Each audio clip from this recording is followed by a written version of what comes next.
and they really fucking matter. There's like 4 things that matter, and they really fucking matter. I mean, objectively, I mean, you should care, especially you, if you thought about it for 5 fucking minutes.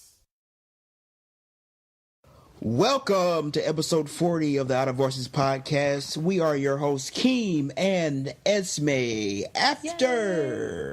After a week of not taking a week off for some of us being... Oh boy, guys, I'm going to talk about it later. You had better believe it. Yeah, I kind of figured that Esmè would. Yes. She had fun. Yes, I had fun. The other one of us was working on a legal memo. So, yeah, not so much fun. Aw, legal memos aren't fun? No. Memos? Legal memos. La la la la la. I feel like I should turn that into a tongue twister. Legal memos. See, now you can't say it. That's true. But see, I'm already always messed up, so... That's true. But yeah, it's not been a fun time for old Keem. Though I did just see Justice League like 30 minutes ago, which was awesome. Excuse me? How many minutes ago? Like an hour ago, maybe now. Well, but then you said that you had made a review video that lasted half an hour, and that was well before we even started talking. Yeah, so. But I made the review video like right after. But yeah, then you and I have been talking for an hour. Guys, heads up, we've been talking for an hour already, so we are well into this like groove of this conversation. That can't even work because I didn't even get out of that movie until like 6. Anyway, this has nothing to do with what we're talking about. Okay. The point is... Yes! The point is we have news. But not news for the show, news from around the world. Because there's been so much news, so much damn news. So much news. I think even our topic segment is still going to hinge around news. Oh, yeah, it absolutely is. So, news, new and old.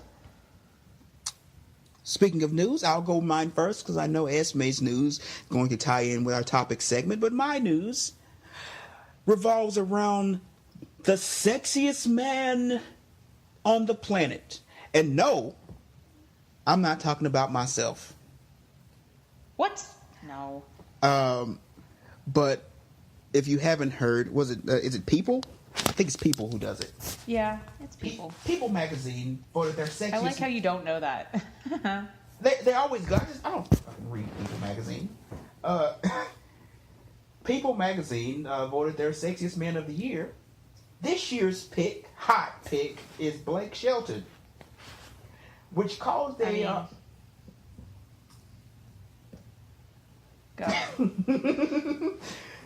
which caused an uproar amongst the populace. Because Shelton, I wouldn't say personally Blake Shelton is deserving of that title, but people have been outraged for multiple reasons, not just Blake's self, but it's of course been a running theme, a running just reality of the sexiest man of the year, usually, except for in one case, it being Dwayne Johnson, has been a white male, usually, not usually, but who always fits to heteronormative and white pictures of definitions of attractiveness. So, I mean, the heteronormative thing makes sense, though, because this is a super heteronormative activity. But. Right. But Eurocentric is the major issue, especially when, just throwing it out there, like, the men people have been talking about, especially over and over again this year, from and this is from a straight male perspective, just hearing what people talk about on social media and on TV and stuff, about which big Hollywood men they found attractive this year. The trending ones seem to be Idris Elba, as always. Because, man, people freaking love Idris Elba. And, I mean, even I must admit, that's a very attractive man. You just told our listeners a lie, by the way. What? Who was the sexiest man alive in 1996? Who was who? Denzel Washington. Oh, yeah. Forgot about Denzel. So, Denzel. Yeah, because we were like in elementary school at the time. and also, Denzel is also very much. Denzel has always been like the it guy. Yes. So it's own not white. Right. But generally, like overwhelmingly so, white. But you got your Idris Elba, who, man, everybody loves. Mahershala Ali, which people have been talking about a lot. Chadwick Boseman, or Boseman, however you pronounce his name, the guy's playing Black Panther, has been getting a lot of talk. The dude who's also in Black Panther. All the dudes in Black Panther. All of them. But the guy was in Creed. Can't remember his name. They played the Human Torch. But yeah, him. And of course, Aquaman himself, Jason Momoa. Yes. All men of color who have trended throughout the year as for being attractive. Like, not just for like the things they do. They have trended throughout the year for being attractive. Yes. Yet they went with Blake Shelton. Yes. And I feel sorry for Blake. Because they wouldn't want to be controversial. Right. Given everything that's going on in the world. They better double down on some whiteness. Also, you know, you have to double down on whiteness. Also, you have to remember, even the most attractive black man is dangerous. And you don't want them, you don't want to encourage, these nice, innocent white women to go after these dangerous black men. Exactly. That's because clutch your pearls and like gasp about the purity of white women. Blah blah blah. We have to protect them. Don't you know? Acting like these women aren't already getting the vapors from Idris Elba. Because Idris Elba is fucking hot. Yeah, like it's insane that we still have to, as a society, hold up to European standards of attraction, like of beauty and what is attractive. Yet the populace has already, like, the media still holds this up, but the populace has already started to shift, like, and recognize less Eurocentric features as being very, very attractive. I mean, and that's always been that has really always that has been the case for the longest time. Like, now I've got that song stuck in my head. Thank you. Sorry, I interrupted you. No, it's fine. But I mean, that has been the case for the longest time. But the media still portrays Eurocentric standards of beauty over and over and over again. And it's craziness. And speaking as it also puts men in a weird position, because a lot of people also don't think men want to be attractive. We want to be able to attract who we want to attract. And just like when you have standards of beauty, like European standards of beauty, for women that has a negative effect on black women. Yeah. And also has a negative effect on black men. Because we and I have this problem. I don't know. I've been told I'm attractive. Now, I know Esmè can back that up. Yes, you are attractive. Like, according to convention, I'm not. You know? And according to what's portrayed, I'm not. But that's purely because I'm black. So it's still very fucked up. I do feel sorry for Blake Shelton because he's getting drugged through the mud right now. Like, people are calling him all kinds of shit, saying the man looked like a foot, like all kinds of messed up shit.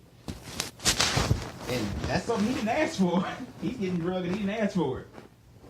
Mm-hmm. So, man, Blake, hold it down. You gotta shit. Dude, I don't know what you can do. Just go home and love your kids, I guess. But, man, People Magazine, you really dropped the ball. Really dropped the ball on that one.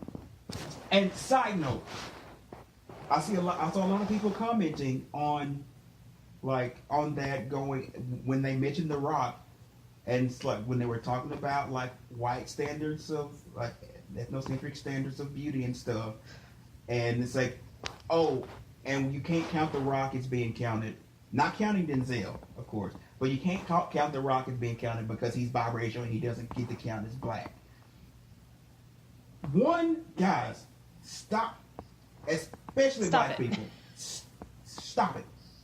Stop it. Like, you don't get to erase someone's blackness, first of all. The Rock's father was Rocky Johnson, one of the first and major black wrestlers. He's like the first black champion in sports entertainment. Okay? You don't get to erase someone's blackness. I don't care who they are, they're biracial, if they are like whatever. You don't get to erase anybody's blackness. 2, The Rock is black and Samoan. Okay? Neither of those things is white. None of those are white. Okay? You don't get to... the white people don't get to have him. Okay? If this is the racial draft, the white people don't automatically get The Rock. Alright? Aw, man. You don't get that. And 2, The Rock was in the Nation of Domination. And if any wrestling fans out there, the Nation of Domination was the blackest wrestling group ever. And The Rock led the Nation of Domination. So you don't get to take away his blackness. Yeah, I don't know what that means, but okay. Sorry. The thing about the wrestling, not the thing about erasing somebody's like racial identity. Like, I get that. Yeah, but anyway, don't in your zeal to like fight European standards of beauty and fight white supremacy, don't erase someone's ethnic identity. Don't be a dick. Anyway, Esmè. I am holding. First off, TV. I'm biting my tongue on my whole other rant about why the sexiest man alive anything and like ranking people by their physical attractiveness is a load of that's just a load of horse shit. Anyway, a caveat: don't rank people. Don't rank people. Don't rank people. Yeah. Don't rank people, and especially don't rank people based on an arbitrary like yardstick of like physical fitness and ability and like symmetrical facial features, right? Like guys, there's so many better things to consider valuable, like creativity and I don't know, so many things. There's so many things.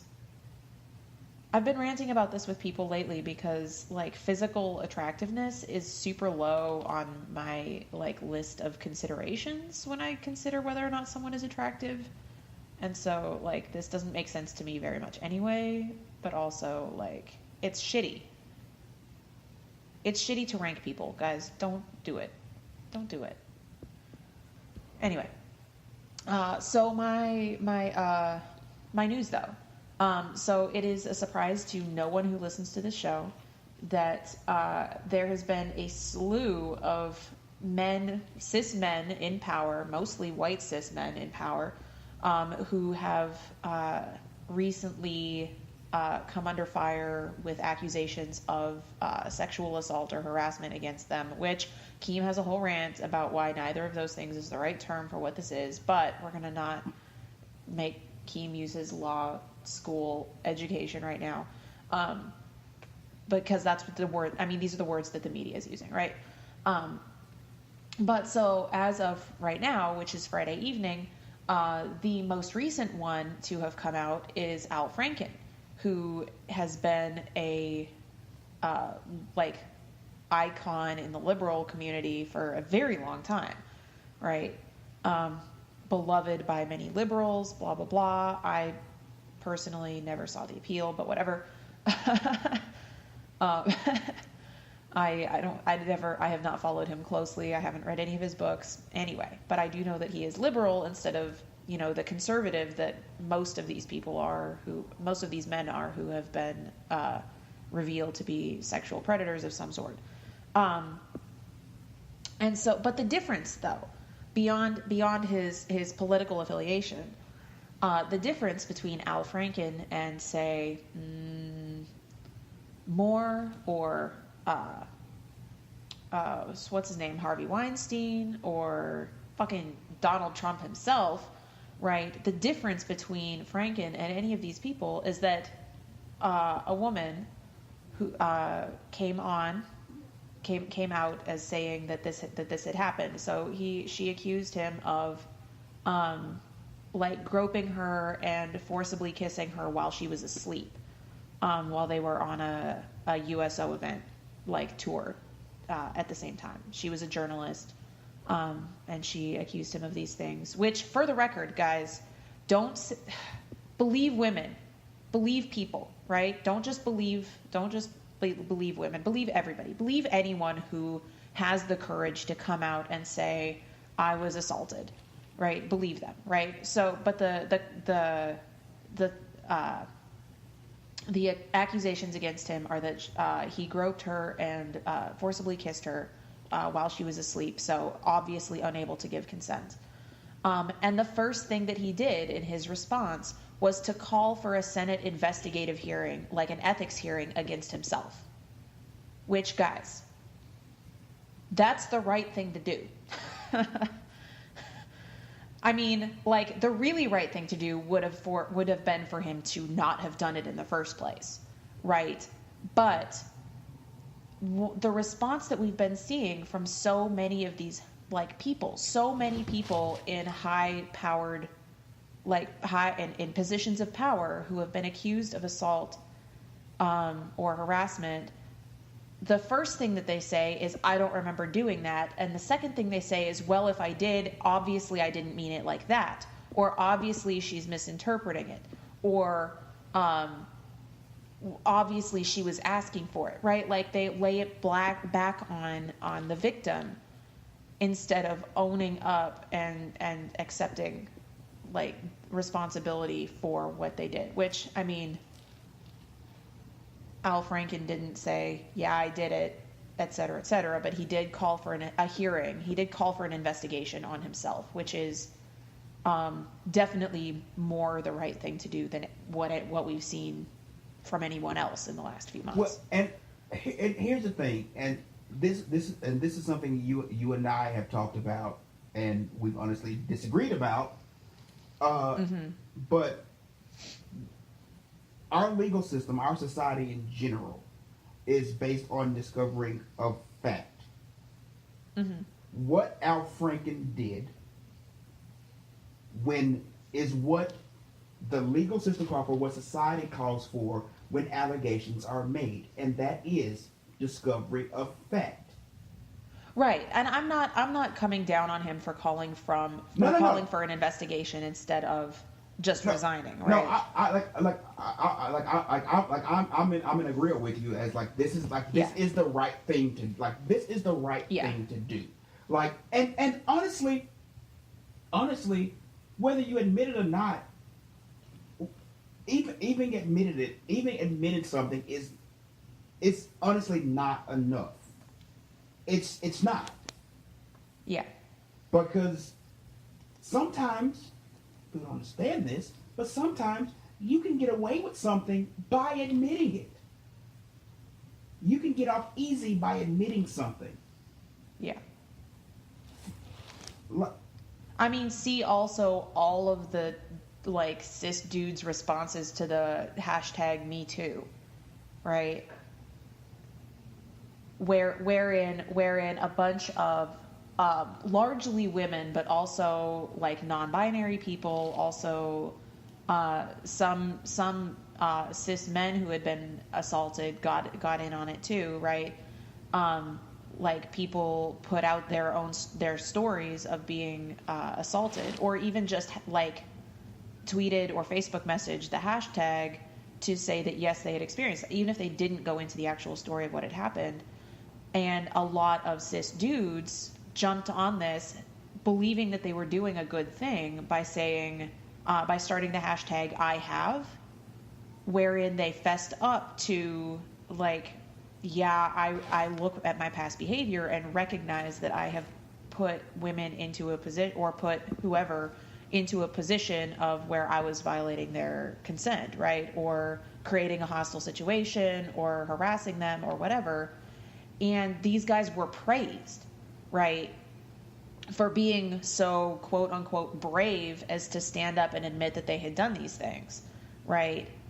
Which is exactly what you had said. They got away with it by admitting to it, right? Instead of having consequences for the actions that they had done, they were praised for being brave, for saying out loud that they had done them. Well, and see, this is honestly, I personally have many issues with the current narratives surrounding all these sexual assault allegations, the environment about what's happening right now. I have issues that are on both sides because currently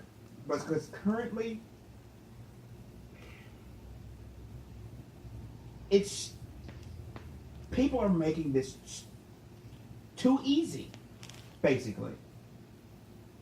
It's too easy. And I'll go into what that means. I don't think I should go into what that means right now because it's a whole thing. But a lot of what's happening is in all things, people are taking the easy way out, and still nothing is getting solved. Yeah. And the whole point of this is to get the problem solved. Or to address the problem and work towards solving it. So we have to take steps in directions that get the problem solved. Like I said, this is not praising Al Franken or whatever, but this is saying calling for an investigation is the right thing to do, because it gets to the facts, it gets to the story, and whether what happened or not will come out in an investigation of those facts. And then once those facts have been investigated and found out, then punishments will be appropriate and given in an appropriate way. That way, no one gets off easy. This is one of the issues I've been having with some of this sexual assault allegations with these different dudes or whatever. They're still getting off easy. They don't.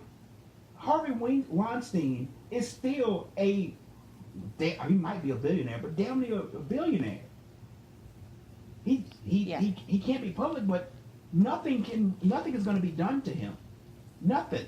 Well, part of the problem on a lot of this stuff, though, is that, see, I don't know about everybody who's come out with accusations against him in particular, but a lot of the stuff is that the public accusations that have come out are past the statute of limitations. So nothing can be done legally. Civil actions can still be taken. Okay. Yeah, civil actions can still be taken. And honestly, for someone like him, yeah, that's where you hit him. You hit him in the pocket. Yeah. I mean, and that's like civil actions can be taken, and with civil actions comes an investigation of the case and facts. But still, these guys are still they're still getting away with it. They still get away. There's still nothing really being done. There's nothing can be done to hurt them. Yeah. Well, and part of the problem is that these men have power, and part of the power that they have is money. And if you're going to take on civil action against somebody who has an ass load of money, you're running the risk of their lawyer being better than your lawyer, and then you'll get saddled with both. And you will be in debt for the rest of your life because you didn't have a good enough lawyer, right? It's nice. It's all well and good to think that the actual truth actually comes out all of the time, but it doesn't. I mean that's also true, but I still feel like you have to try. You have to try to, because if not, I mean, I'm not saying that everybody that's, and if you like had your trauma and don't want to do it, don't do it. Like, I'm not pushing anything. Yeah. But as the public, or like lawyers, there's a lawyer out there who wants to pick it up. But they can still, if you can still bring, like, someone can do it. Like, someone can push for it to be done. Yeah. Like, I have a real problem. I have a real problem with the fact that people don't, like, people on either side, they don't really want truth.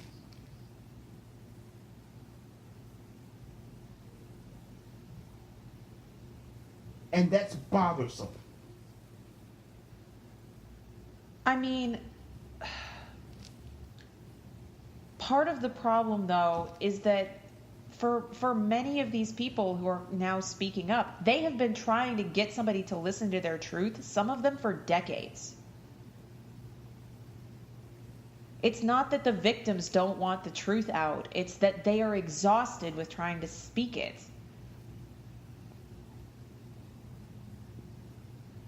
Because our society doesn't want the truth. It's not that people on both sides don't want the truth. It's that society doesn't want the truth. And so it will do anything it can to silence somebody who's trying to get the truth out. That's what I'm saying. The society in general does not want the truth. It's not like when I say both sides, I mean everyone. No one wants the truth. No one wants the truth because the truth doesn't fit the narrative. And that's what people want. People want the narrative. People want something they can follow. They want the easy. Yeah. But the truth is never easy. The truth is never easy. It's always difficult. It's always a lot of shit to work through. Yeah. But this gets back to the argument that you and I were having the other day, or not argument necessarily, but like discussion about whether or not the nominal consequences that have been happening to these guys are an actual indication of change. And I still say that they are, right? Because like Harvey Weinstein getting dragged through the mud, or Kevin Spacey getting booted off of House of Cards, whatever, right? Like those are pretty nominal. But we, as a society, are finally reaching a place where we're conditioned to see a victim and to listen to what the victim is saying instead of automatically dismissing the victim. And see, but right, we're not. This isn't the end, but we've taken steps in the right direction. This is an indication of a good change. But I'm afraid. Because this is what has always happened historically. I am afraid of what happened historically is we start seeing something what looks like change, and then we are given a narrative. We are giving a picture of this is what this is. This is what this is how things are moving. Blah blah blah. But that narrative, that picture is never true. It's never real. It's just there to appease us to a moment where we don't think about it anymore. We think we've won. We think work doesn't need to be done anymore. Yeah, I mean, welcome to the entirety of American history. And see, and like, I look at what's like the media, like the media portrays this is still portraying this as a these men are perverts picture. And then social media portrays it as all men are perverts. But no one is still looking at it as in society has done these, like, there are things that are inherent in our society that are causing these things to happen, and that we need to address these things. Maybe I've just curated my Facebook feed well enough, because that's the only conversation that I see on my Facebook feed. I don't get that at all. What I get are from people who are like quote unquote normal people. I get these men are perverts. That's the first thing I get. Like, these men are perverts. Look at them. They look like perverts. And I mean, they're old pervy looking white dudes. That's what you see on TV. They're old pervy looking white dudes. Then the second group, the people who are quote unquote politically conscious or supposedly conscious, their reaction is anger, but it's anger going, all men are garbage. Men just hate women. Men just want to destroy, rape, whatever, women or children or whatever. Men are trash. Yeah. But no one, at least in my view, and I have a wide range of people, has gone, oh wait, maybe this is indicative of a problem in our society as a whole. Maybe there are some things that we all need to start looking at, that we all do, that is leading to this type of behavior being prevalent. Because that is the case. You're just Facebook friends with the wrong people. See, that's the difference between you and I. You've curated your group down to specific types of people. Yeah, basically. I haven't. My people are still a wide range of people, and that means I get the view of the entire public. Yeah. And that's fucky. But yeah, that was my whole rant. I'm gonna end it there, so we don't have to keep going. Yeah. Anyway, that with the news on Al Franken, that moves us into our topic segment. After a brief music, as always, from our musical guest of the week. Enjoy.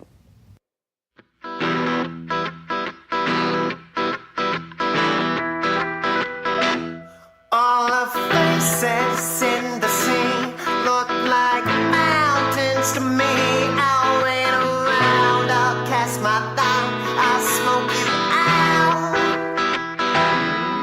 And you, who are so cruel, a fish flopping around, wearing that crown, weighing me, holding me, pulling me down.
And welcome back, everyone, to our topic segment where we will be discussing hero worship.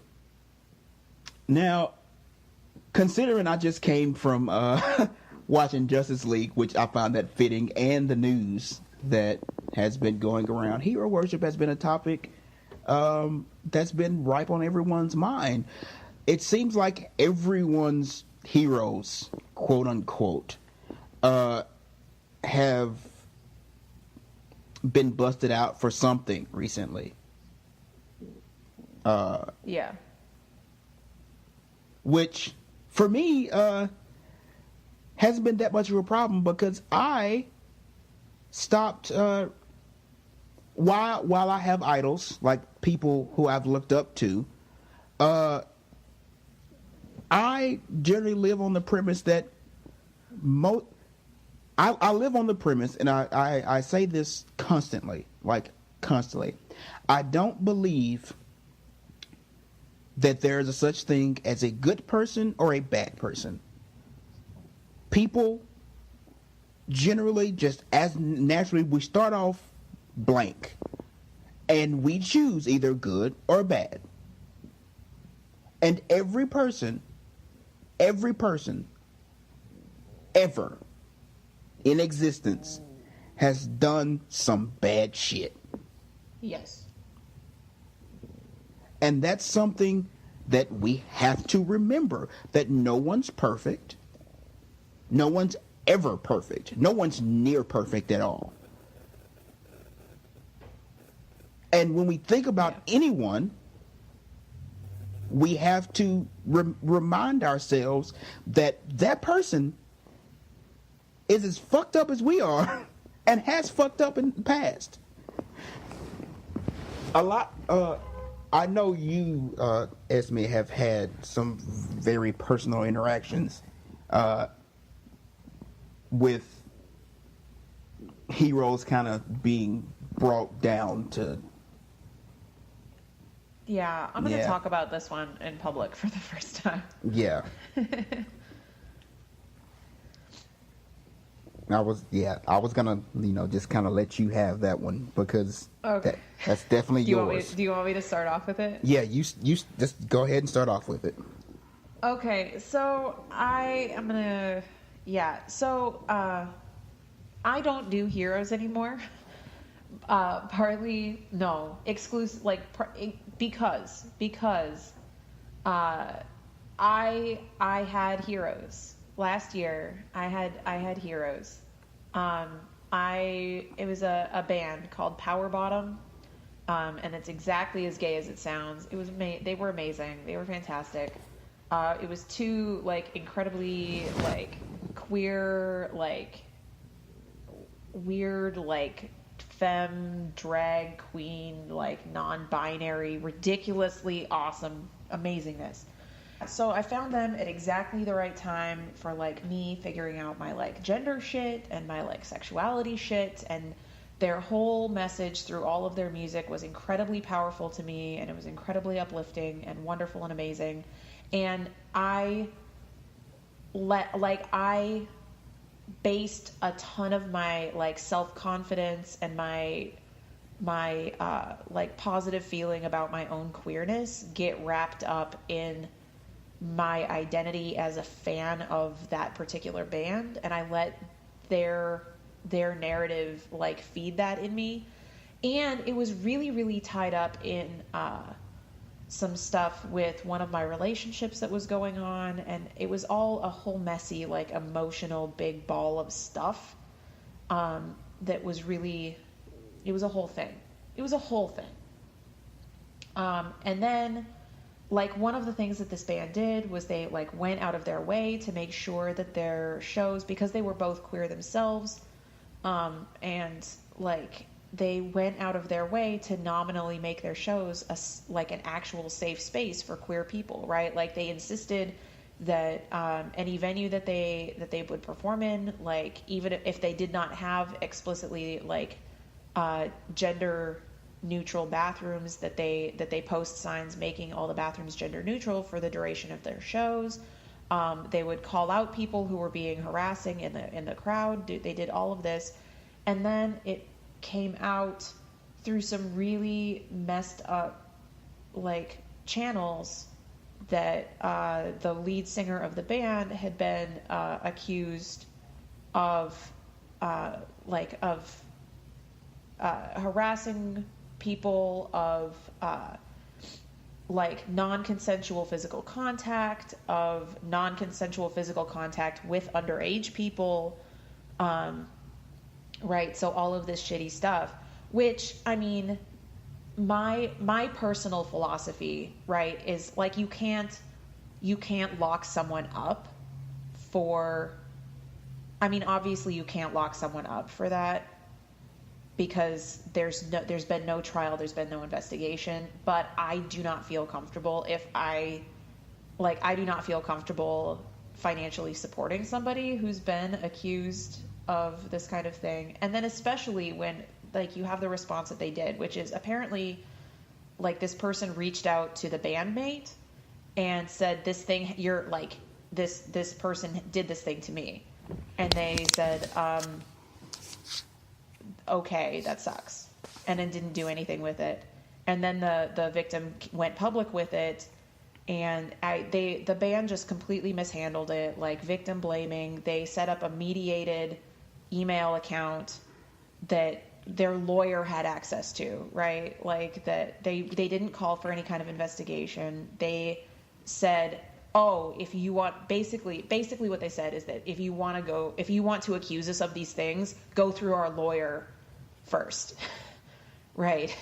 And it was just shitty. And the way that they handled it was shitty. And the narrative that they put out about it was shitty. And it just, especially because this was so personal to me, like, it broke me. It broke me and my confidence in, like, having any kind of hero. It reminded me in the most personal possible way that, like, there's no such thing as a perfect person. There's no such thing as a perfect role model. Like, everyone has done fucked up shit, and, like, don't hang yourself on anybody. Sorry, that was a long rant. Because that's the first time that I've talked about that to anyone that's not, like, directly related to me. No. But, like, yeah, you're right. It feels shitty. See, and that's the thing about hero worship.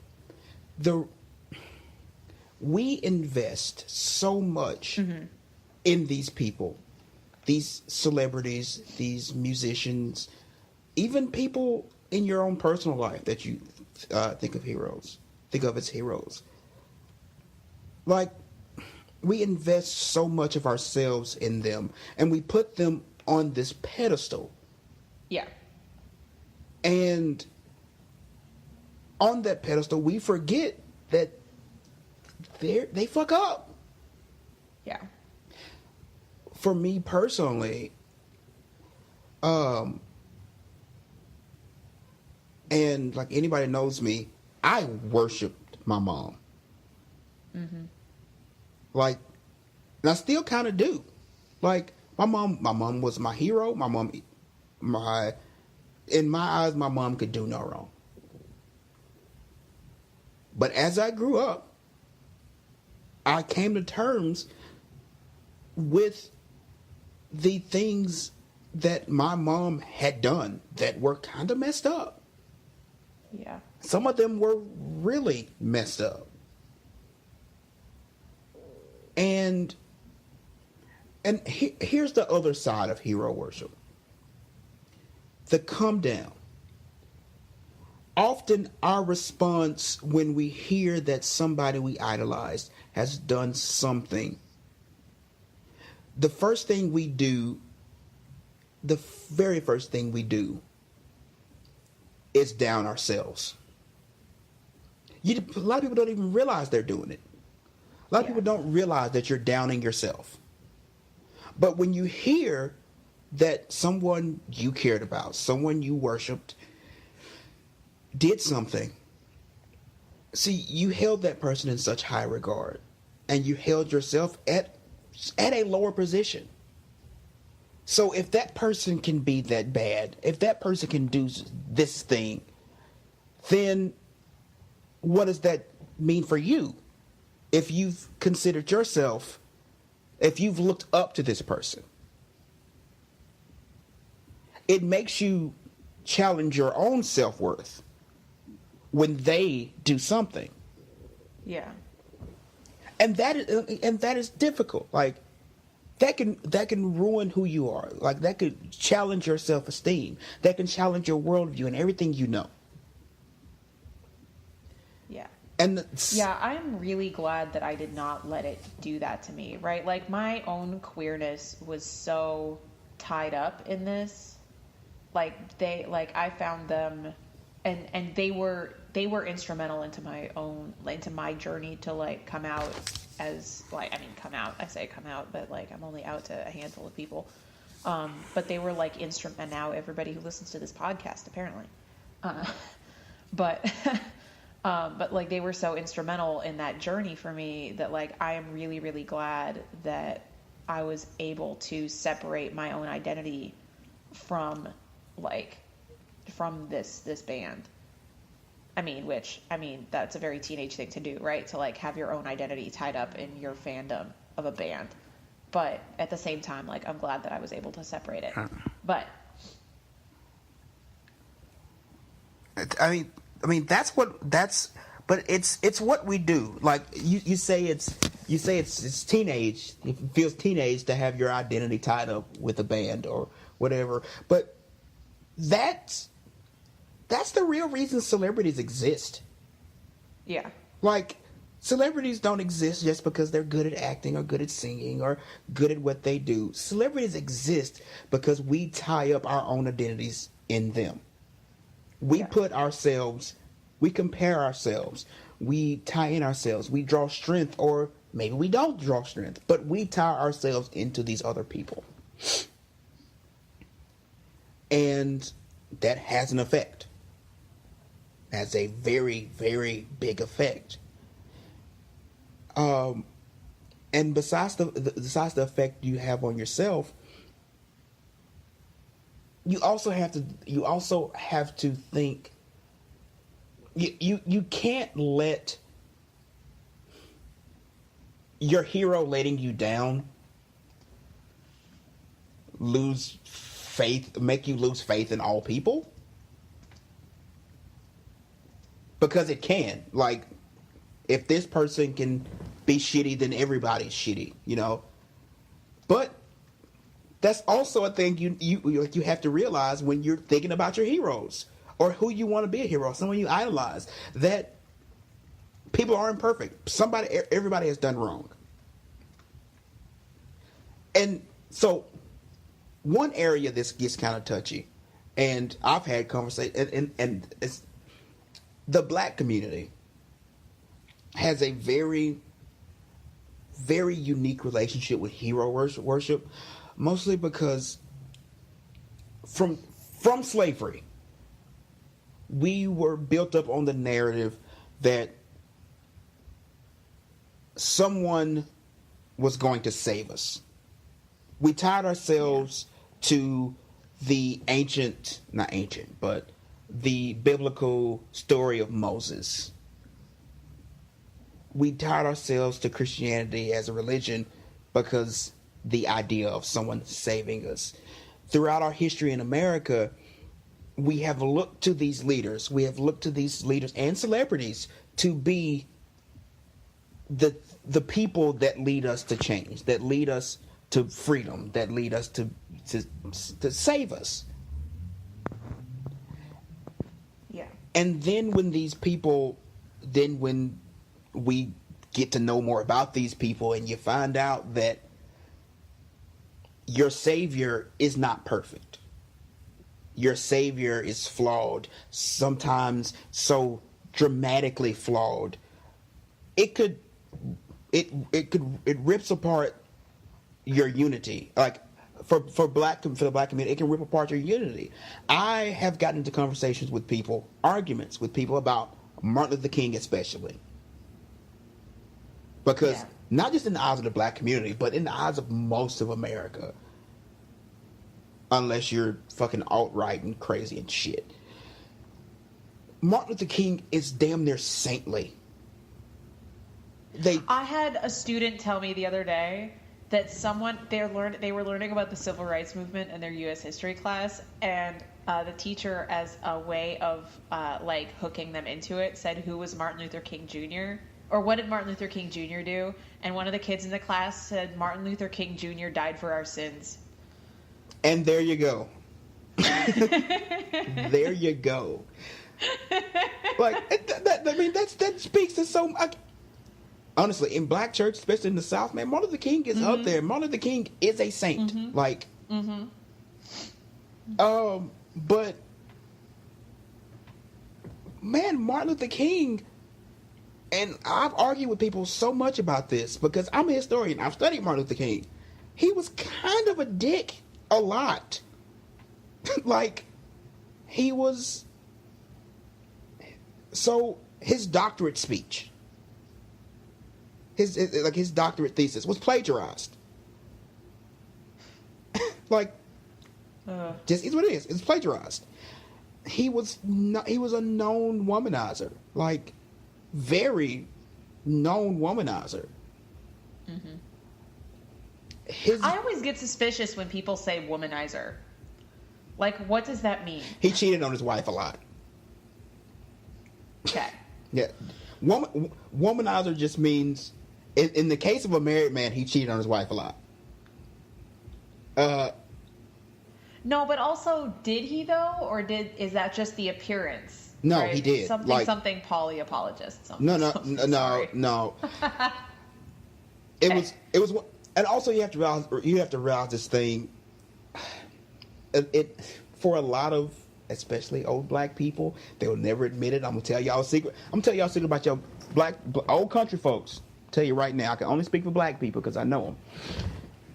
I'm gonna tell you a secret about your grandparents right now that you didn't realize, or your uncles or aunts or whatever. Your grandparents, at some point, somebody cheated on somebody else, and then they realized that they were likely going to keep cheating. So your grandparents came up with an agreement of, if you don't say shit, I ain't going to say shit. And that's why your uncles don't look alike.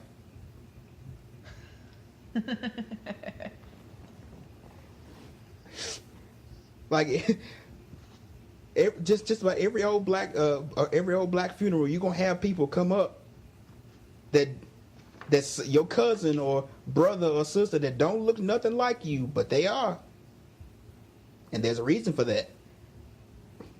But anyway, but yeah, Martin Luther King, when it came to women, and he said some really messed up stuff about a woman's place in the movement. And one of his major pushes in the civil rights movement was to put children and teenagers up front to take the brunt of beatings. Yeah. I mean, and as effective as that is, that's also terrible. Like, yeah, that's an awful thing to do. That's fucked up. Even going off that, I've talked about Gandhi a lot. Gandhi was a racist. Like, Gandhi was a giant racist. Gandhi's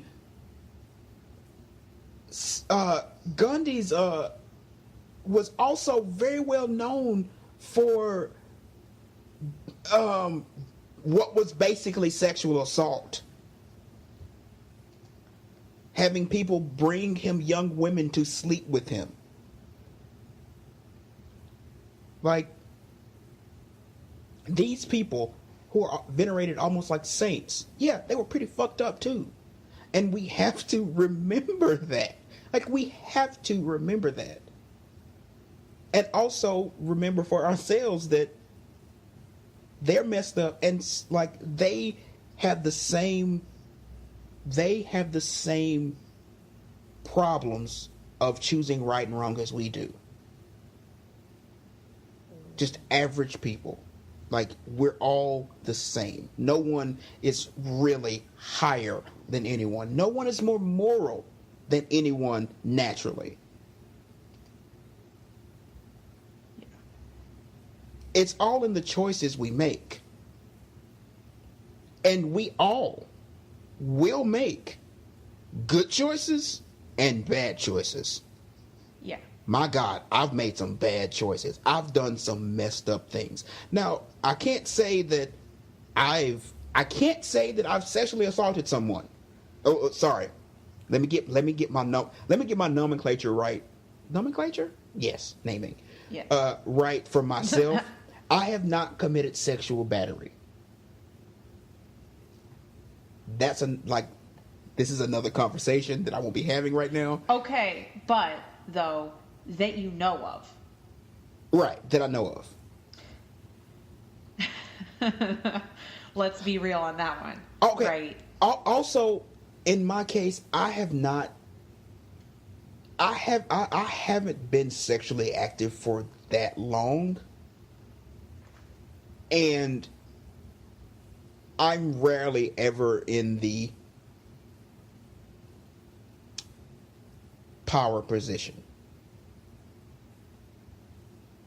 Because No, but see, here's the thing, though. If you ever, I'm not saying that you did, right? But, this, sexual, what we typically call sexual assault, what legally is called sexual battery, is not always, really obvious, right? Especially if you are a, cis man who is dating / hooking up with cis women who may or may not be comfortable, if they feel implicitly pressured into the situation and feel like they need to continue saying yes to you because they think that some consequence will happen if they say no. But no, that is still what I'm saying is I'm not forward. Yeah. Most In any people, case. most of the time, that's coming my direction. I'm the one having to say, give some kind of consent in that variety because I'm shy. I'm shy and awkward, and I don't read signs well, and people have to tell me, be very blunt with me. But I'm not saying I haven't. I'm saying more than likely. Yeah. But I've done some messed up things. And that's something I try to be very clear about. I'm not perfect. Besides my nieces, I doubt that anyone looks up to me. I look up to you. I'm giving you screen time right now. That's great. You can go ahead and do that because I still look up to you. But for anyone who in the future may look up to me or feel like I'm something greater than I am, I'm not. I'm deeply flawed. Everyone's deeply flawed. Here's the thing, right? With me looking up to you is that I have now taken a hard fall from worshiping heroes. You're not my hero, but you have a lot of qualities that I think are worth emulating. Right. Not all of your qualities, but many of them. And see, and that's a thing that I want people to keep in mind. Just because your hero does something awful, just because the person you have admired has done something awful, that doesn't mean some of the traits that you admired about them go away. Yeah. Once again, for a personal instance, Prince. Huge Prince fan. I model so much of who I am based on Prince. But yeah, Prince was a douchebag. Massive douche. Also, kind of a lot of his life, he was a religious zealot almost. But knowing these things, knowing the kind of rough spots about Prince, just made like, yeah, I go, yeah, he did his things, and those things are fucked up. But the things I admired about him didn't change. And Yeah. like, you don't have to destroy yourself. You don't have to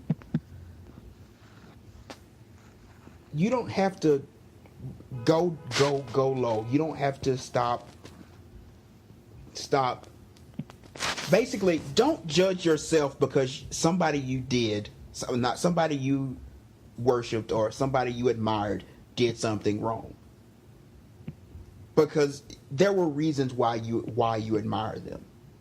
And those reasons still exist.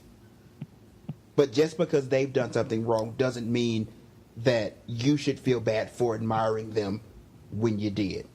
Or if they done something wrong but you still admire the characteristics that are still there. Like, here's the thing though with that is you can take the reason that you admire people for X quality, right? You admire this person for a quality that they have because you, in most circumstances, you would like that quality to be part of yourself. right. So if you see somebody who has qualities that you admire, but who also has done some fucked up shit, take the qualities that you admire and make them part of yourself. Right.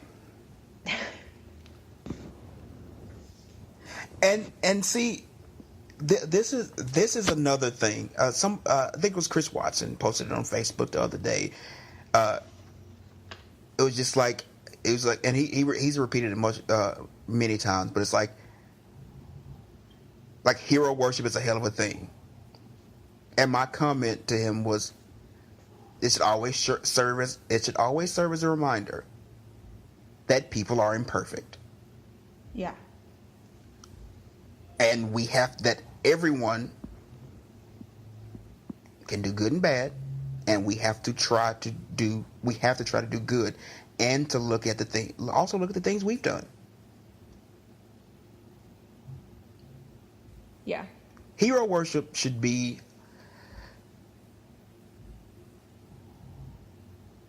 you should look at everyone in a nuanced light. You should look at everyone with consideration of things. Yeah. And make your judgments from that. And look at yourself. Because sometimes the hero that you're worshiping is you. And when you fuck up and let yourself down, you got a whole different set of problems.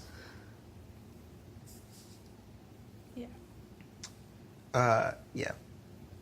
I want to throw in my 2 cents about this, right? Which is that when we're talking about hero worship, so many of the people that we're talking about are in positions of power. So many of them are celebrities of some kind. So many of them are like artists, or are in a position where we are consuming the things that they are creating. Right? In my case, it was musicians. In other people's cases, it might be writers or actors or anybody, right? I know a lot of people were really, have been recently very angry. A little while ago, it was Joss Whedon. Then it was, the most current one, I think, is Louis C.K.,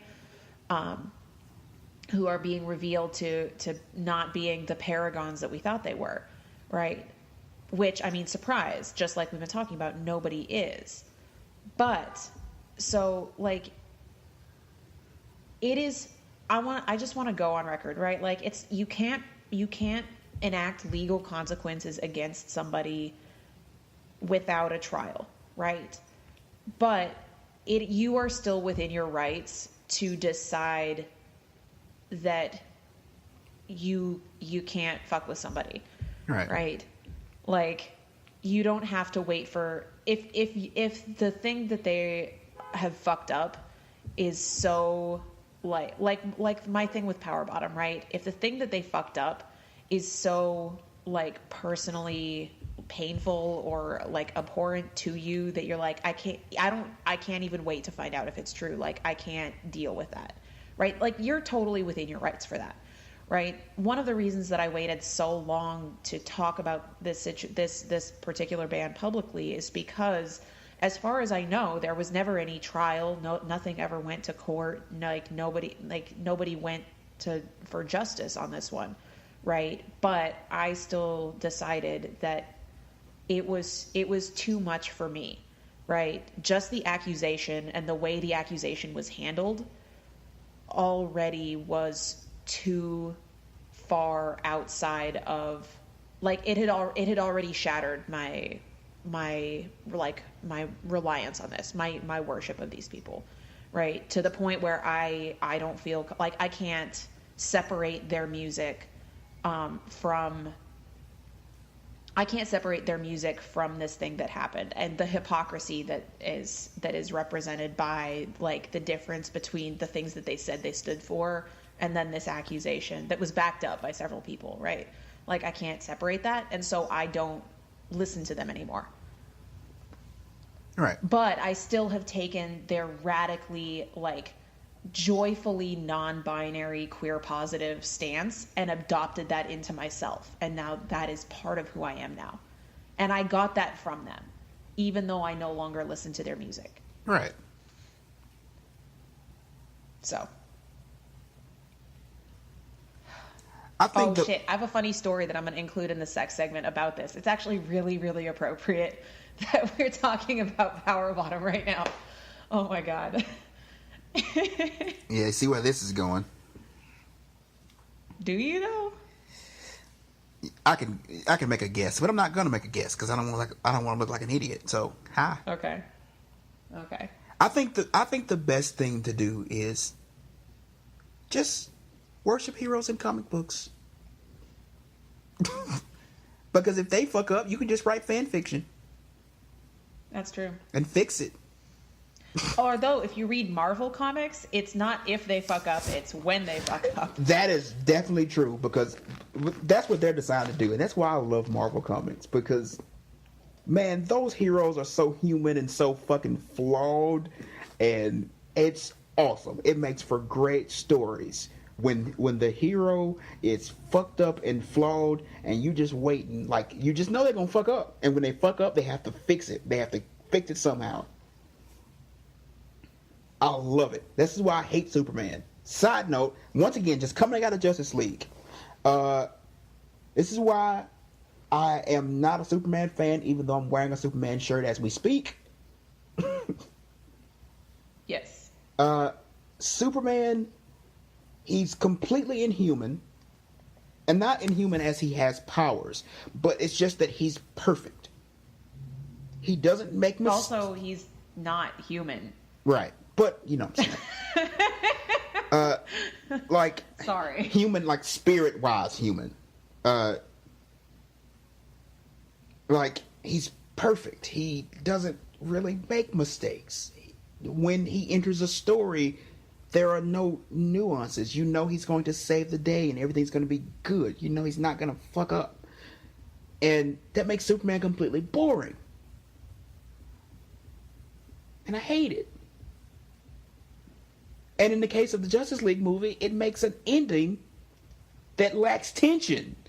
Because he's there. And you can't beat him. Not really. He's not gonna fuck up. Sorry. But yes.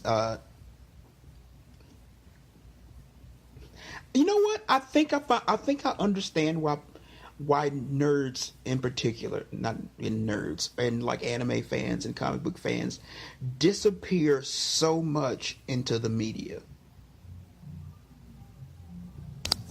Because unlike the like real world, if most of the time your heroes are not gonna fuck up.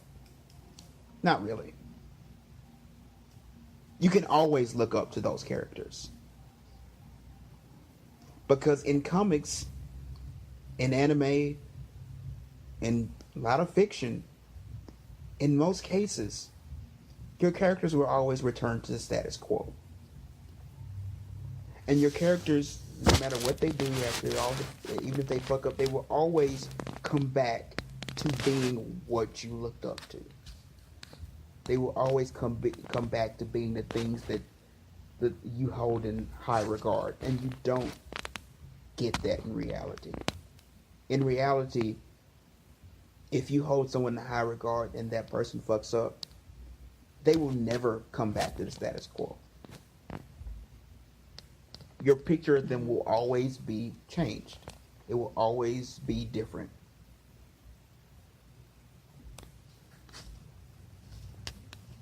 I think I'm done.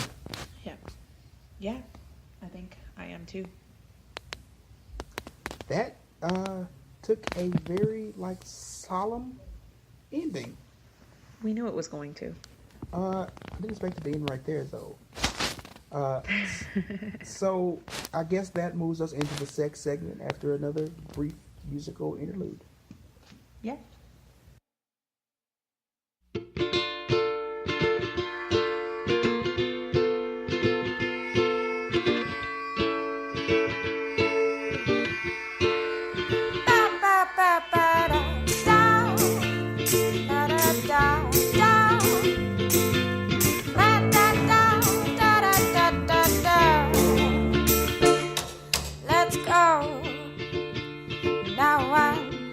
Loves us anyway.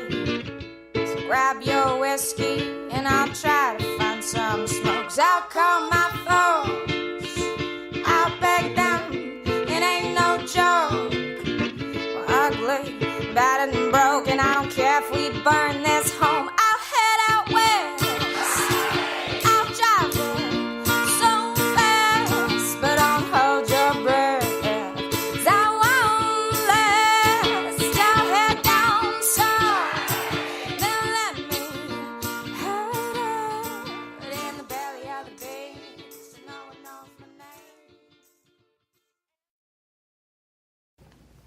All right, everybody, welcome back to the sex segment.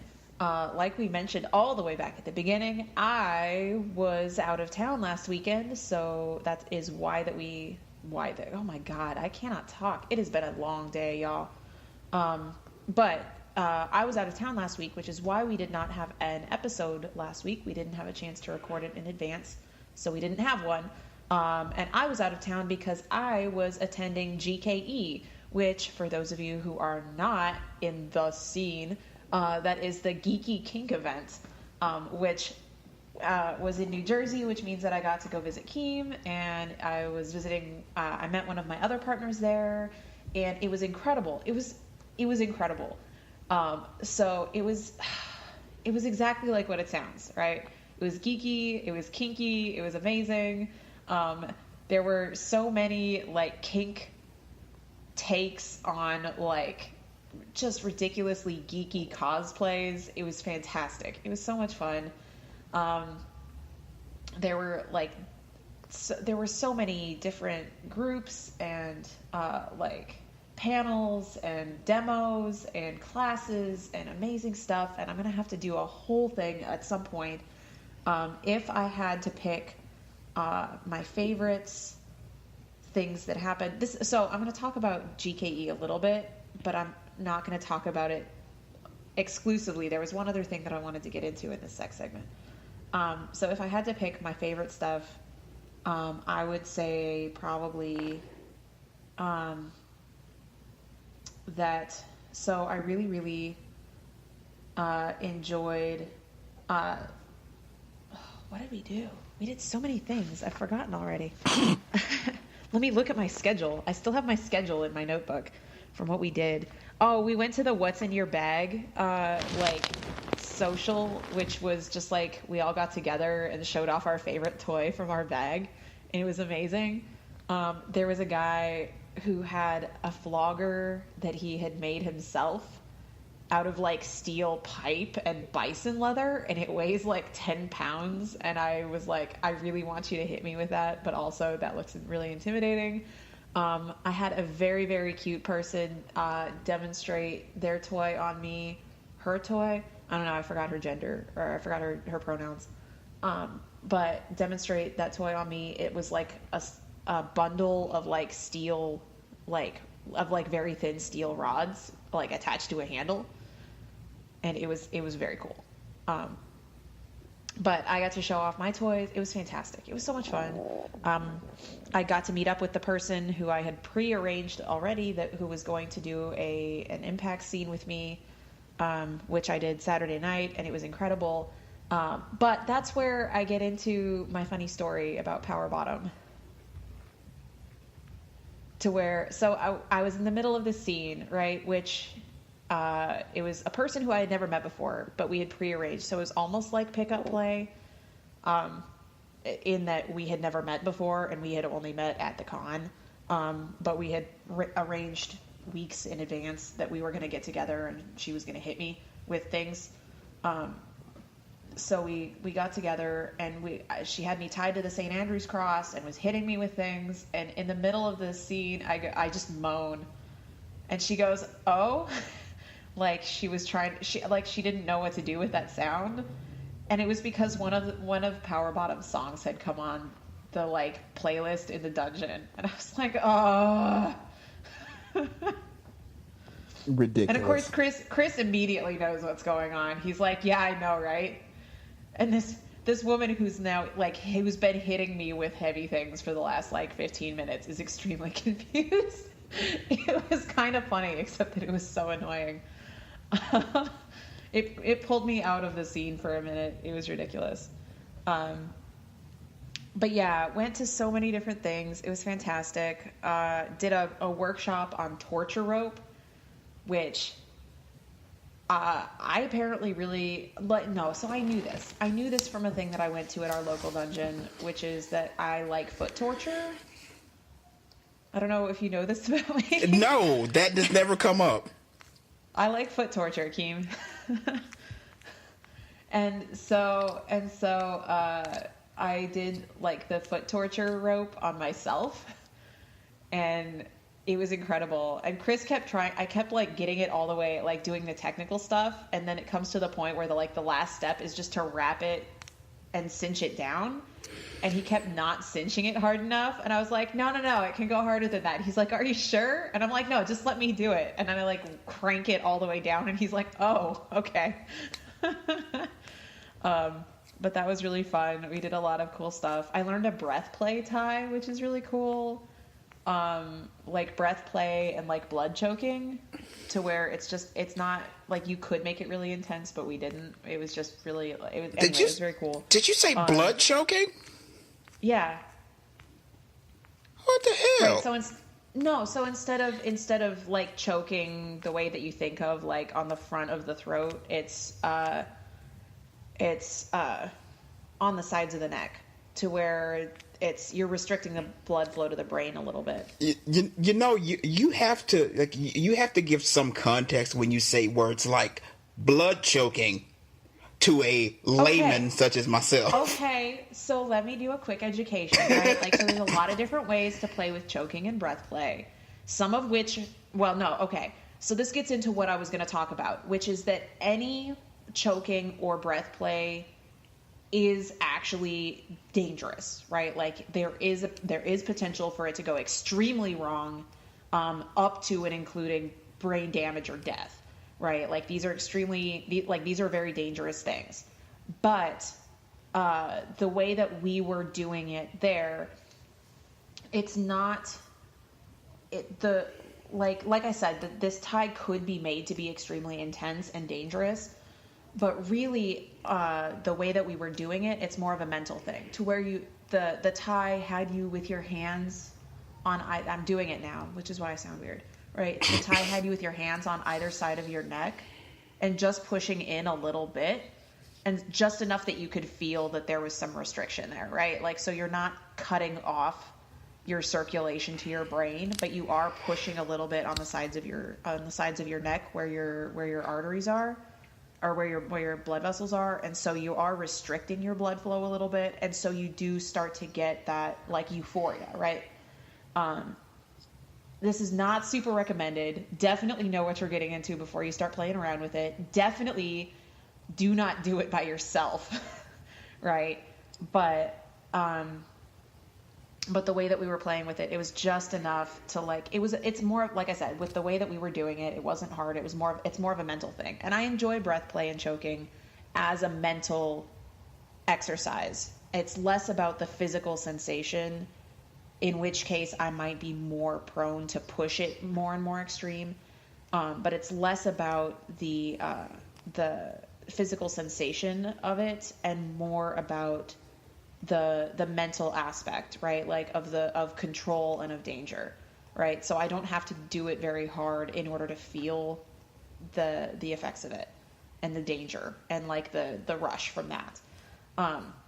So, but yes, we did that. But yeah, that's what I meant by blood choking, right? Is you're not choking on the front of the throat. It's on the sides where your blood vessels are, to where you're restricting the blood flow to the brain a little bit.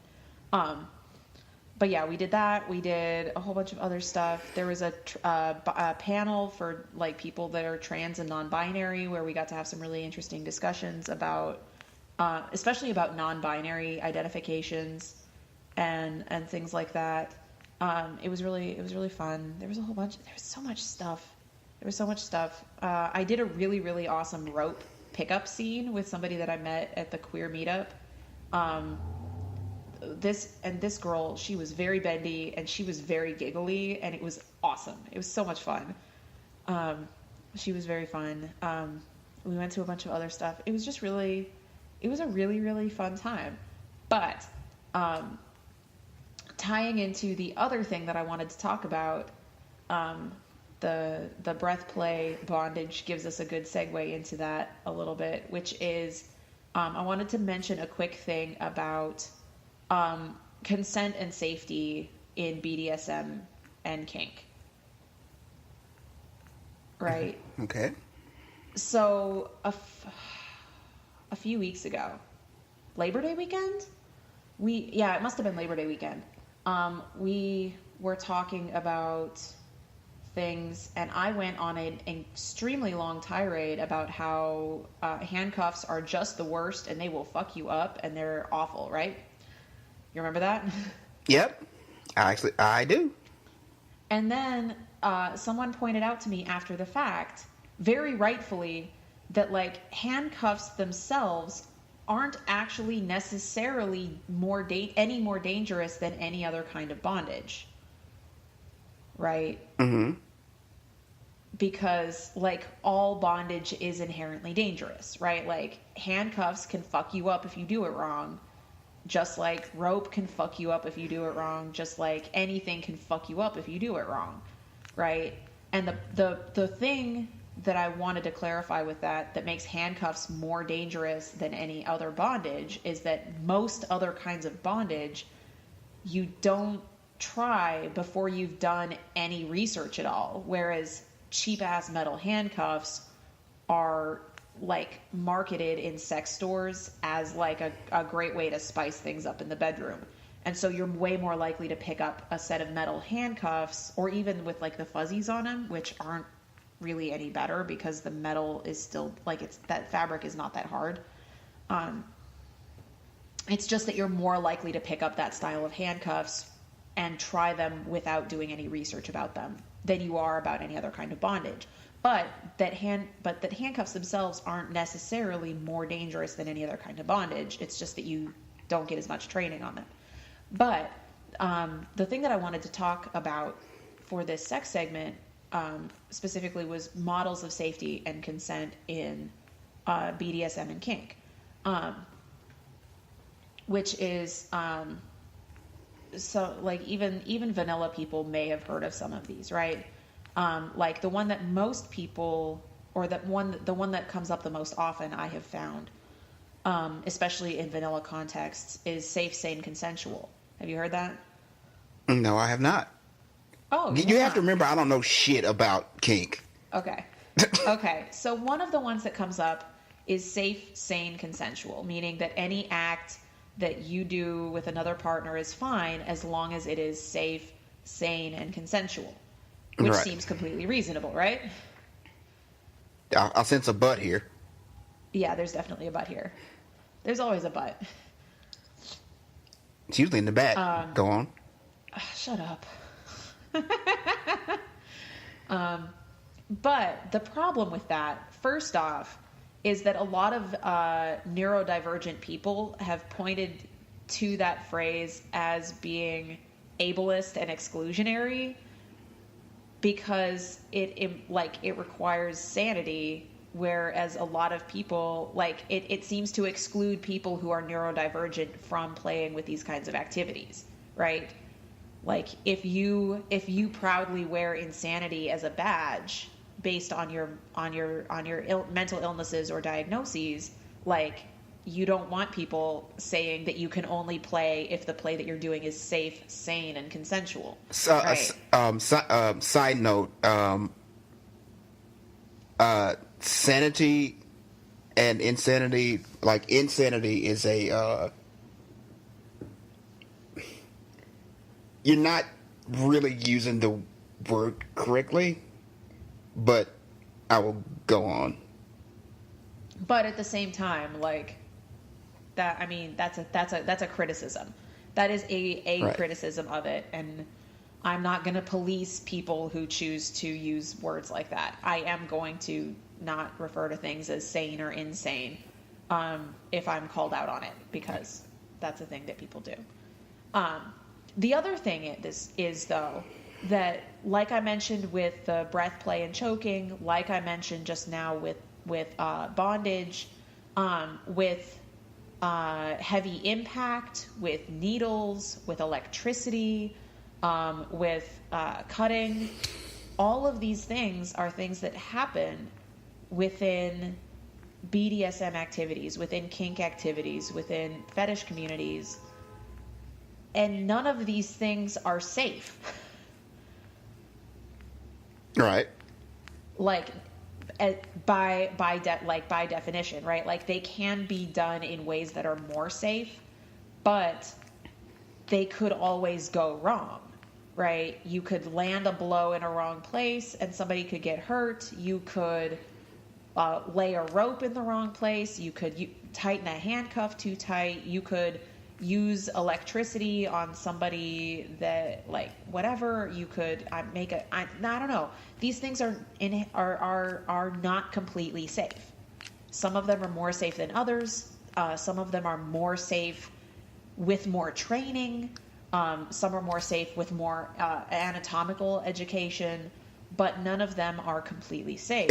And so you can't, by requiring that play be safe, sane, and consensual, you're excluding a lot of types of plays categorically. I have a term for things that are inherently dangerous.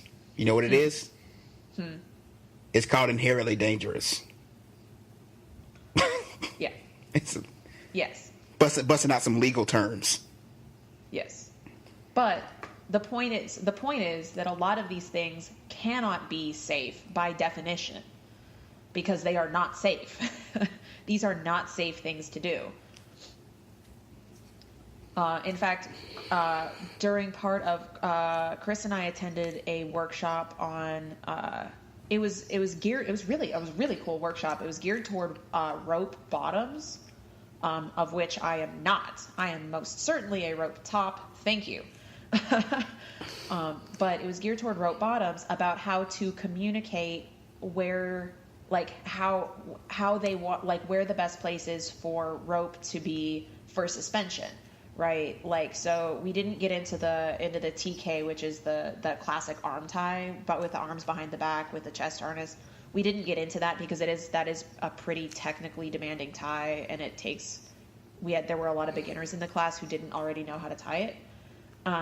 And so the instructor decided that she just didn't even want to go into that. But we did various kinds of leg ties. We did wrist cuffs. We did ankle cuffs. We did, and then we did a waist and hip single column. And all of these things were, it was just based to, like, see how different ways of tying these things feel for the bottom, to see what feels the best and how to tell your top which one feels the best. And it was really fun. I learned a lot there too. But one of the things, like, they started it off with a lecture about safety, and they said it does not matter how long your top has been tying. It does not matter how flexible you are. It does not matter how long you have been bottoming. It does not matter any of these things. With the TK, with the arms behind the back, with the wraps, there is always a risk of some pretty catastrophic nerve damage in your arms if your top doesn't lay everything exactly right, or if something shifts, or even if you only tie with tops who do everything exactly right, there's still a risk for damage, because nerve damage in the arm, nerve damage anywhere can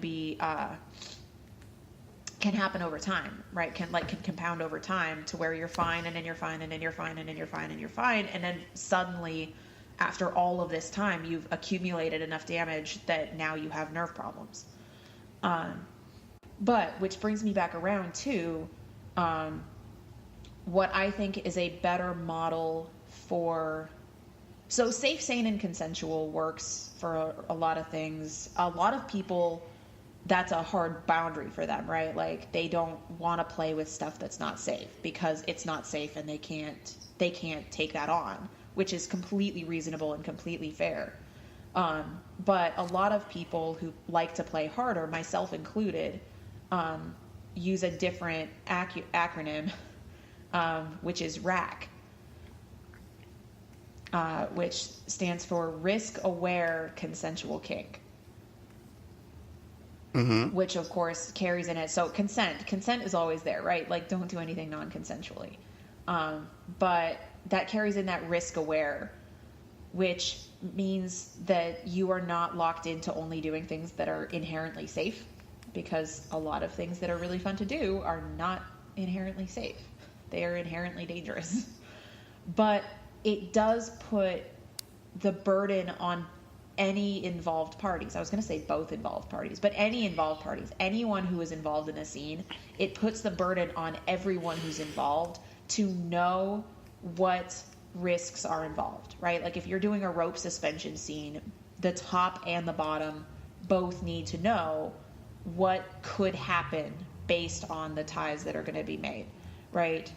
If you're doing an impact scene, if you're doing needles, if you're doing cutting, if you're doing electricity, if you're doing anything, I mean, even if you don't play with that kind of stuff, if you're just doing like a floor work scene, or takedowns, or anything, really anything, make sure that you have a conversation with each other and you know what are the risks of these activities that we're doing, like what could happen if everything goes wrong.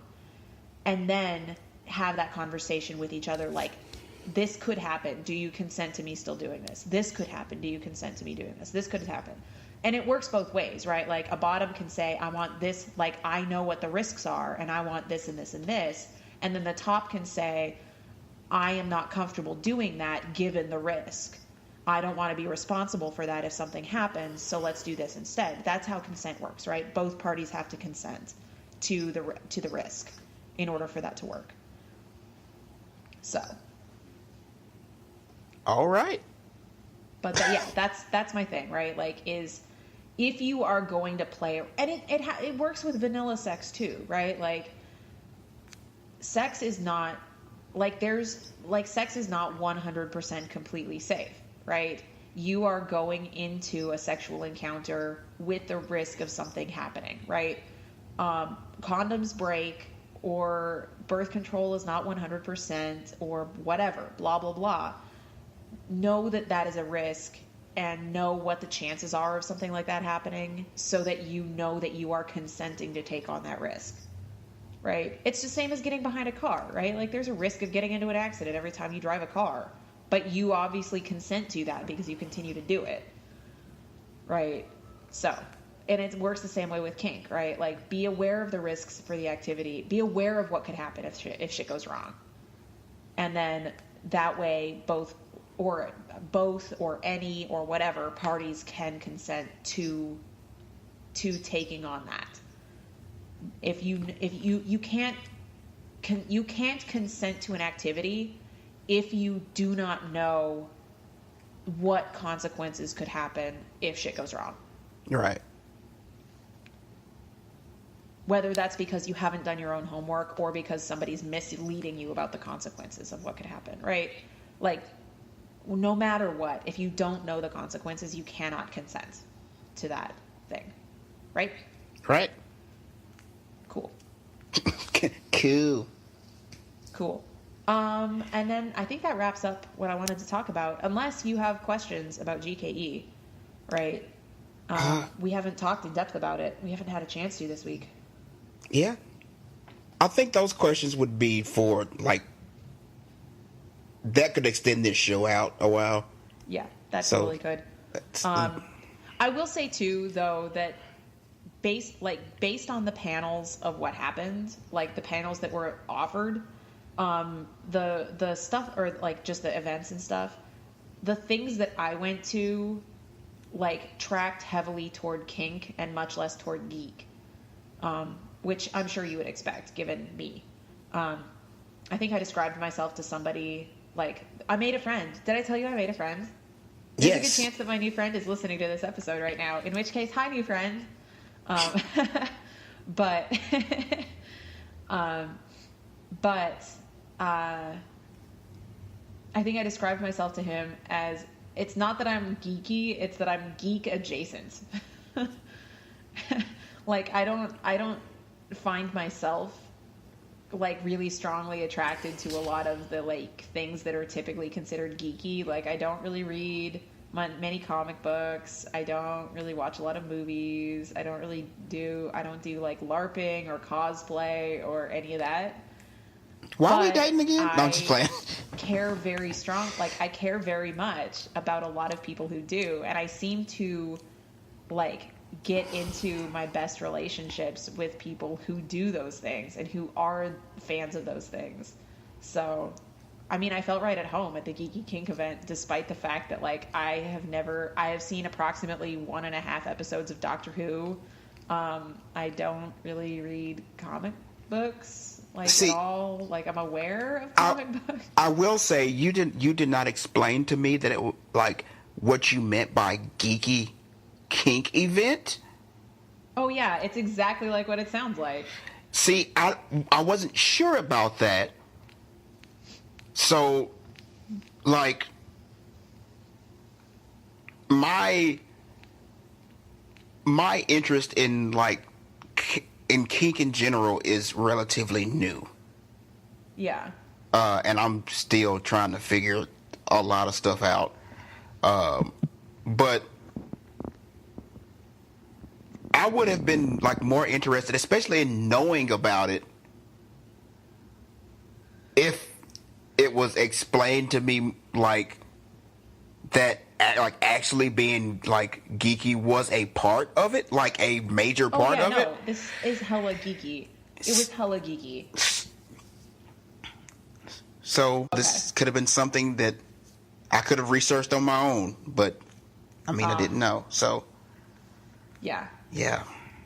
Also, because that was so close to New York City, there were a lot of people there who were from New York. And based on the things, like the conversations that I had, it seems like there are some pretty strong, like, there are some communities where there's a pretty strong overlap. Like, there are some communities in New York that are explicitly, like, for geeky kink people. And I'm not kinky geeks. And I am not going to find any of them. Are you kidding? I know. Like, I can put you in touch with, like, 3 people right now who live in New York, who are geeky, who are in the kink community. Mm-hmm. Like, I could totally do that. You don't even understand. Okay, hold on. Let's pause this conversation, because this is another one of those conversations that we need to have off the podcast. Yes, that is true. I guess with that, we're going to end the podcast. Yes. Yes, we are. As always, guys, if you are a musician who wants to have us be on our show, please contact us. We are tired, and we do a lot of work, and we don't get to do much, and we need help finding music. Yes, we need help. Help us! Also, if you want to be on our show, please let us know, because we also need help coming up with shows, especially in this these next few months, month especially, like month and a half, because it's gonna be kind of hectic. So yeah, come help us out. Anything else we need to mention? Check the episode description for our links for our news segment. I will also put a link in there to the GKE page, which has now passed and will not come around again until next year. They do one in New England in August, and the classic is in New Jersey in November. But you can check out and see all of the fun that I had if you check that out. So I'll put that link in there also. This week's music was from The Lady Comes First. Huge thanks to them for letting us use their music. You guys are awesome. I'm working with them to get them to do an artist interview probably sometime early next year because they are touring and recording and they are hella busy. And so are we. So stay tuned for an artist interview with them and more of their music in the future. And thanks, as always, to the Living Room Leftists for letting us use their song on our as our theme music. It's wonderful. I love you guys. You're amazing. You need to reunite and make another album because I can't stand only having one album. But also, at the same time, like, you did good on the one that you did. So. Also, we may need more music for the show, so. Yes, we need more, so you guys have to put out another album. Yeah, we're selfish. I'm selfish. Everybody has to come back to Memphis. Everybody has to come back to Memphis and record another album. That's just how it is. All right, guys. That looks like we are at the end. As always, this has been Keem and Esmè, and we are out.